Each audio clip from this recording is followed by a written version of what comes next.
So I had some interesting things to talk about this time. As I'm sure most of you saw, I have, as you saw from the thumbnail, I intend to piss a lot of people off.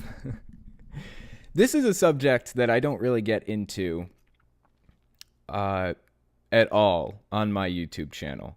This is something I would never do on my main channel. But you know what? This is my podcast. Fuck it. I can do what I want on my podcast. So I was watching this debate between Richard Carrier and Sargon of Akkad. And it was super fascinating to watch. I made some notes. So the first part I wanted to look at, let's just watch like the first few seconds of this video, see what Richard Carrier has to say. This is kind of the opening of the debate. They're kind of presenting their own feelings on this. The subject of the debate is, where should social justice intersect with atheism, I think, or something like that, okay? So let's give this a watch and see what Richard Carrier has to say as his kind of opening statements. If we do evidence-based reasoning, we find that there are these discriminatory realities, and they might not always be as extreme as some people say, or they might not be all the cases, but you're going to find a lot of evidence of it in a variety of different ways. And this isn't the only thing we should care about. I'm just saying that we're talking about social justice, so it's just one category of things that we can care about in terms of making the world better. It's not everything. But that's my take on where atheism and social justice meet. Now the question becomes, how critical, how evidence-based do we get? How hypocritical are we not in dealing with it? And so I think that is a valid debate about that. But I don't think like chucking the whole thing is a good idea. Okay. So this is what Richard Carrier had to say about it. He's basically saying we shouldn't throw out all of social justice because social justice is basically a fact of reality. Okay, so we know that there's bias in societies. It's not about the U.S., it's not about European countries, it's not like that. It's just there's bias in society, period. That's just how it is, right? So social justice is the idea that we want to deal with those biases. That's what he's saying. Now, there are extremists. There are extremist social justice warriors, quote unquote, SJWs, who are trying to cause problems and doing things in a very ass-backwards way. They're trying to deplatform, they're trying to censor, all of these other ugly things that are not productive, they're harmful, and they're giving it, the movement a bad name, things like that. But he's saying, Richard Carrier here, he's saying we shouldn't throw out all of social justice based on those few extremists. We should criticize those extremists, criticize that extremism, and work from there. Because, social justice is just a fact. Like, there are inequalities and biases in society. That's a fact. Now, how you deal with those inequalities, that's another subject we can talk about. But let's continue on and see what Sargon has to say. Okay, well, I think that the intersection between atheism and social justice is the same as the intersection between social justice and any other community that can possibly exist. Okay, Richard Carrier is being, as far as I can tell, being a super chill dude, giving his honest opinion on things, being real relaxed and cool and ready to chit-chat about this. Now let's see what Sargon says.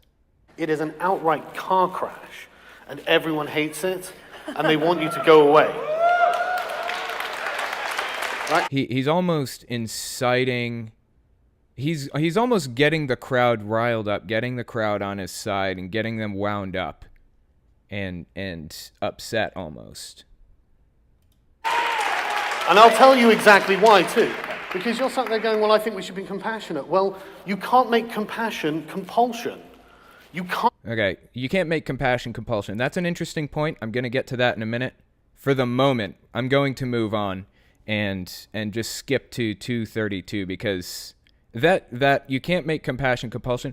That's part of Sargon's ideology, and I want to talk about that ideology and what it means and how he came to it and how he even got famous with it in a minute. But like I said, this is an extremely detailed topic that I really enjoy looking into. I just don't feel like I can on my main channel, so I wanted to do it here. Okay, so this next part is Sargon kind of championing this idea. It's kind of dipping his toes into race realism, which is this whole thing where, you know what, let's just be real. And then you say something like ridiculously racist and just toss out any reasons or any reasonable explanations for the things that you're about to say. Let's just hear what he has to say and go from there. Poverty. So if you have a community where they have something like 72% single-parent households, that's a crime factory. Okay. If you have a neighborhood that has like 72% single-parent households, that's a crime factory. Here's his claim. He's saying that single-parent households, black fathers are not around for their children, and as a result of that, the black community is a train wreck, and it's just pumping out criminals. That is what Sargon is saying, and he thinks he's being real, quote unquote. He thinks that this is him being real, and that the social justice warriors are shutting him down for saying that. In reality, that might be a factor. Like, you know, fathers not being there for children or something. I don't even know. I don't even know if the statistics he's citing are correct. But that is one thing I can say with certainty. That is not the entirety of the problem. He is simplifying it to practically nothing. And it's almost like dog whistling. Like he's saying something that he knows is going to appeal to his fan base, appeal to these people who just want to keep it real and be racist. You know, it's just ridiculous. Let's continue listening.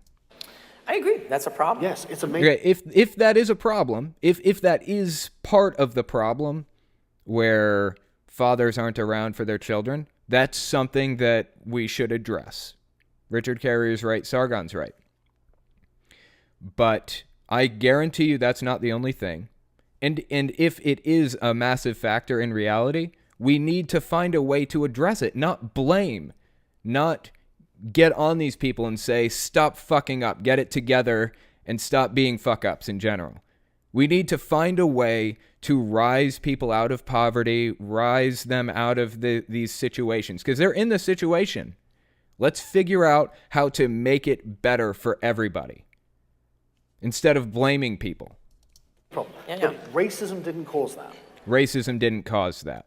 That's what Sargon is saying. Racism did not cause these issues. He's trying to shirk the blame for the disparity between African Americans and whites generally. He's trying to shirk it off onto anything except for racism. He's trying to find some excuse for it that does not involve racism, where in reality, there are people alive today whose grandparents were slaves. There are people alive today who were forced to be segregated from whites. People act like, oh, this was hundreds of years ago. It really was not that long ago in terms of generations. Just look at things. It really wasn't that long ago. There are people who have been heavily affected by this in their lifetimes. Jim Crow laws and everything else. This is not ancient history. Really. It's really not. And let's just assume that's the case in every case, and it's not. But let's assume that it is. Now we're back to the issue of social justice, poverty, and child care, right? Okay, wait, pause there. Because Yeah. the people who then say, oh, this is a problem, think that racism caused that. Wait. Oh, caused which problem now? You got me confused. The poverty and crime. It's a contributing factor. I don't know if we know that. I don't think people say that it's... If anything, it seems that racism was a causal factor in reducing the crime and poverty in the black community. Boom. Racism was a key component in reducing poverty in the black community. Let me rewind that and hear that again. This is just dog whistling. This is just him saying things that are going to appeal to his base. This is race realism right here. This is like... This pisses me off so much. The poverty and crime. It's a contributing factor. Contributing I don't know factor. if we know that. I don't think people say that it's... If anything, it seems that racism was a causal factor in reducing the crime and poverty in the black community. So he's doing a complete reversal now. He's not only is he not trying to improve the situation, it's like he's regressing on a solution. It's ridiculous. All right, let me look at another part of this. All right, let me skip forward to... I'm going to just skip right past the part where Sargon is a complete dick for no reason and talks about how Richard Carrier has like 5,000 subscribers and Sargon has 850,000. Just going to skip past it because who cares? Sargon is an idiot who thinks that subscribers mean something for some stupid reason. Not even going to bother getting into it. Let's listen to this part here. Starts at 5:33. You're having an impact. Let's assume I could do it. Let's assume that somehow I had a magic wand that it could make social justice, like all of the actual social justice activism that's actually getting things done and is not doing the bullshit that you're talking about, doesn't endorse that ideology, and make that spread like a virus to everyone so that you get rid of all social justice extremists and you just have the social justice I'm talking about. Okay, so let's say hypothetically, Sargon could wave a magic wand and get rid of all the extremists, which are a problem. They exist. We need to get rid of them. Let's say we could do that and we could keep good social justice. We could keep productive, progressive things that are actually helping people. Would he do it? Would you approve that? Would you think that would be a better Probably world? not. I still think you're procedurally incorrect. I mean, you're busy collectivizing people on race, gender, sexuality, blah, blah, blah, blah, blah. So you and that's still, anti-individualism. You still reject the idea. Okay. Anti-individualism. That's what Sargon said. A minute ago, remember I was talking about his ideology behind this. His ideology is basically individualism versus collectivism, quote unquote. He's super anti, like, identity politics and things like that. What it comes down to basically is every individual person is to blame for their individual decisions. He's ignoring the fact that we can look at statistics and we can see social phenomena taking place and we can get an explanation for why this thing is happening. We can understand why the majority of this demographic of people are making this choice for the most part. And we can reverse that. We can fix that problem and rise that demographic up out of poverty or out of the issue that they're having. He calls himself a classical liberal, which is basically individual versus group. Individual freedom versus group freedom, or group justice, basically. It's individual freedom versus group justice. If he wants to be racist and discriminate against somebody in his hiring practices, like if he doesn't want to hire black people, then he feels that he shouldn't have to. He should be able to discriminate against them if he wants. That is his philosophy. I mean, that's what Sargon's philosophy is. He has just straight up said that before. Ideology of intersectionality. No, he's talking about some really... You're talking... Intersectionality is not an ideology. I mean, there are people who call themselves intersectional feminists, and they have their own ideology. That's harmful. But intersectionality is just it's a social phenomena where you can look and see you have a black person and they're also female, and they have these different biases affecting them as a result of having those two qualities about them. So intersectionalism is looking at how they are affected by those qualities, basically, by the biases as a result of those qualities. But a really obscure, sort of elaborate, bizarre... And you can just you can do research papers on it and stuff. I mean, that's the idea behind intersectionalism. It's not an ideology. It's just a fact of social systems. Ideology. Obscure. Well, okay, it's not obscure. It's widespread. I'll give you that. It's in my government. It's in your... Okay, now, all right. So he says, Richard Carrier basically said, intersectionalism isn't an ideology. The ideology is this kind of weird, obscure thing that you're talking about. And Sargon just disintegrates, saying it's not obscure, it's a big thing. You're talking about a really obscure, sort of elaborate, Obscure. bizarre ideology. Obscure. Well, okay, It's not obscure. It's widespread. I'll give you that. It's in my government. I misspoke It's in on that. your government. It's in every university. It is everywhere. They have their own institutions within the universities to propagate diversity. It's like a religion. They have a priestly class. What's an they have example- activists and proselytes. They have blasphemy laws. In the U.S. Yes. No. Okay, maybe not the laws in the US, but that's only because you have a First Amendment in every. No to all of that. What the fuck is this guy talking about? This is complete bullshit, top to bottom. There's no reality in anything that Sargon is saying right now. Look, the extremists are an issue. The extremists are an issue. I do not agree with deplatforming. In fact, I did do a video on deplatforming on my main channel recently. I don't believe in censorship. I don't believe in deplatforming. I don't believe in shunning and all kinds of other things like that. But this is ridiculous. This guy is just, he kills me. All right, look, I'm going to stop there for the moment. Actually, there's one more thing I want to address. It's at 8 minutes and 1 second. It's actually an extremely important piece of this. Let me listen to this real quick. Because most people are very sensitive to kind of social shaming, and it really, I mean, it's... Okay, social shaming. That is something that SJWs do, and it is an issue. Social shaming is not acceptable in my eyes. Or social shunning, I'm sorry. Specifically shunning. Or disconnecting from people for their beliefs. I do not accept that as an option.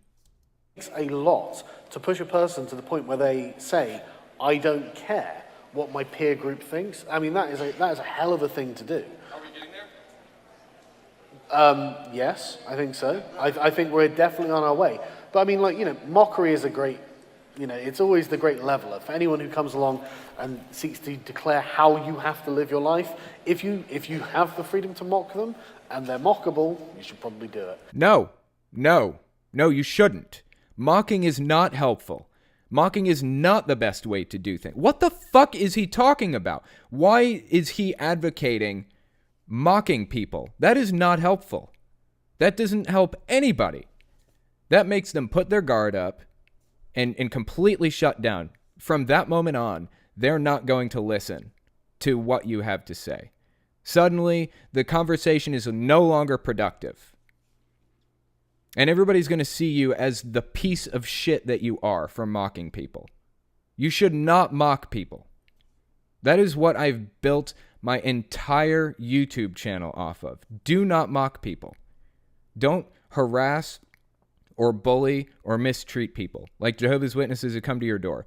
Don't release dogs on them. Don't do that shit. That's not okay. Sargon is the kind of person I would expect to release dogs on children, based on the things that I've heard him say just in the past 5 minutes. Anyway, something else I wanted to address. Okay, so this was the anti-SJW side. This shit pisses me off a lot.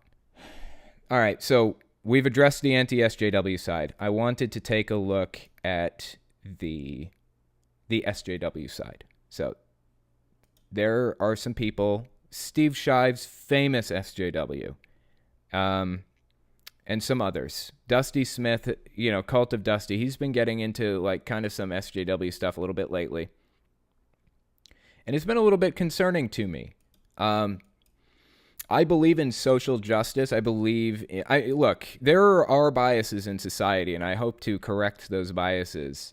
But I don't believe in doing it in crooked ways. I don't believe in discriminating against other people, other demographics, in favor of one that I'm trying to rise up.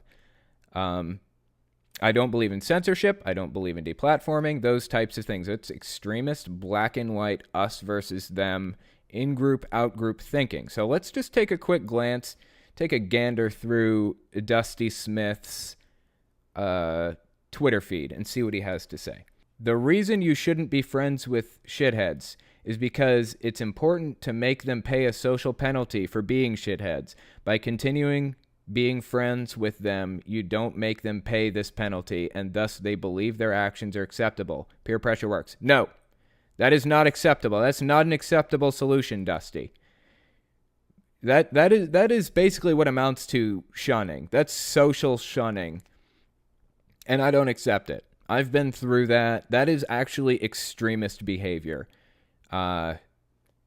Excommunicating somebody for something that they believe or something. That is bigotry. Hating somebody for an opinion that they hold, that is bigotry. That's actually the definition of bigotry. Intolerance toward those who hold different opinions from oneself. It's not okay when others do it. It's not okay when we do it. Do not shun people socially for a belief that they hold. You need to work with them, talk to them, befriend them, see if maybe you can move them over on the issue. Do not shun them. So that's one extremist thing that I see from the quote-unquote SJW camp, is social disconnection over beliefs. That's an extremist practice. He's saying a lot of things that actually I do agree with. Like, if you take a look at... I don't agree with this one. So if soy face is a meme, I suggest punch face becomes a meme. I'm not saying you should punch people who make this face. I'm just saying you should want to. That's borderline encouraging violence, and I just do not believe in it. I mean, it's not outright inciting violence. It's just encouraging it. Shouldn't have said it, in my opinion. See, guilt by association is a term used by assholes in order to excuse their friendships with shitheads. That's interesting. That there's a lot to unpack there. I just do not even have the time to, but there is something to that. It's kind of interesting. So Steve Shives is growing on me. People keep comparing me to him, and I'm starting to think it's not that much of an insult. Other than the blocking, what are the reasons people hate on him so bad? Are they just smearing him like they did me, or is there something legit? I think that Steve Shives was... He advocated for that whole social shunning thing, which is a big problem for me. I do not agree with that at all. Fundamentally, I think that's wrong. So that's one thing. Of course, I don't care about the blocking thing. If you want to block, then go nuts. I mean, it's your thing. If you want to delete Twitter completely, I'm not going to criticize you for it. Just delete it. Who cares? Delete it, and if you choose not to, make it private if you want. If you choose not to do that, block whoever the hell you want. Does not matter to me who you choose to block. I don't see why everybody gets all up in arms about that either, honestly. I've never blocked anyone in my life, but I think it's silly to get upset about it.